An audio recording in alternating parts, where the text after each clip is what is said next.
নিজের চিকিৎসার খরচ জোগাতে সন্তান 50,000 টাকায় বিক্রি করা সেই অসহায় আলামিনের চিকিৎসার ভার নিলেন জেলা প্রশাসক। জেলা প্রশাসন থেকে চিকিৎসার সমস্ত টাকা পাওয়ার আশ্বাসে চোখে মুখে যেন আনন্দের হাসি অসহায় আলামিনের।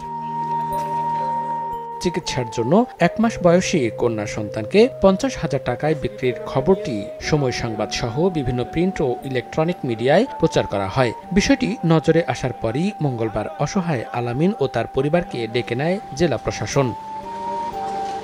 অসহায় আলামিনের কথা শুনে আলামিনকে সরকারিভাবে চিকিৎসা করার উদ্যোগ নেয়। একই সঙ্গে 50,000 টাকা দিয়ে ওই বিক্রি করা সন্তানকে ফিরিয়ে এনে দিতে চান জেলা প্রশাসক। এদিকে দ্রুত আলামিনের চিকিৎসার ব্যবস্থা করায় খুশি অসুস্থ আলামিন ও তার পরিবার। এমনি দেখে খুশি হলে তারা 50,000 টাকা দিছে যে চিকিৎসা করবে, তারে চিকিৎসা করুক। বাচ্চা আমি দিছি বড় বোনের মতো তারে দিহি, এখন বোনের হিসাবে দিছি।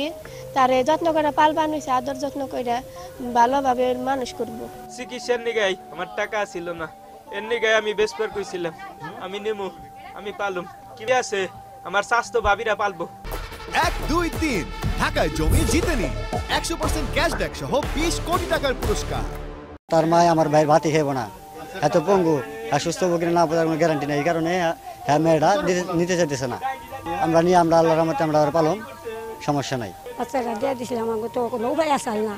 এই জন্য ফোন দিয়ে জিজ্ঞেস করছি, ভাই আপনি কি দিতে রাজি আছেন বা আপনি কি আপনার মেয়েটাকে আমাকে দিবেন?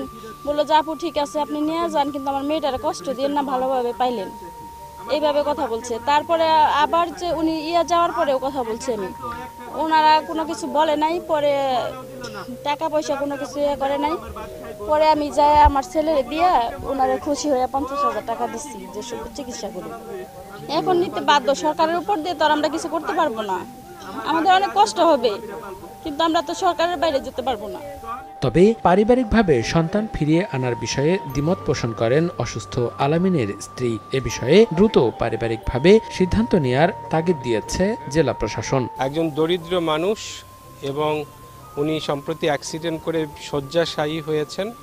ওনার চিকিৎসার জন্য যে আর্থিক সক্ষমতা থাকা দরকার সেটি নেই এবং এ সংক্রান্ত বিভিন্ন চ্যানেলে সংবাদ পরিবেশিত হয়েছে।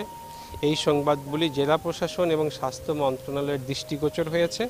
তার পরিপ্রেক্ষিতে ওনার সার্বিক চিকিৎসার দায়ভার সরকার গ্রহণ করেছে। আমরা ওনার প্রেসক্রিপশন সংগ্রহ করেছি, যেটি আগামীকাল বা আজকেই আমরা স্বাস্থ্য অধিদপ্তর এবং স্বাস্থ্য মন্ত্রণালয়ে প্রেরণ করব। তারপর ইতিমধ্যে স্যারদের সাথে কথা হয়েছে।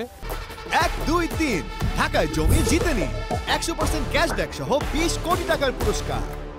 মন্ত্রণালয় ওনার প্রেসক্রিপশন পর্যালোচনা করে যে হসপিটালে উপযুক্ত চিকিৎসা প্রদান করা সম্ভব সেই চিকিৎসা প্রদান করবে এবং ওনার সন্তানাদি নিয়ে যে ইস্যু তৈরি হয়েছে সেই ইস্যুগুলো আমাদের দেলদুয়ারের উপজেলা নির্বাহী অফিসার এবং সদরের উপজেলা নির্বাহী অফিসারকে দায়িত্ব প্রদান করা হয়েছে।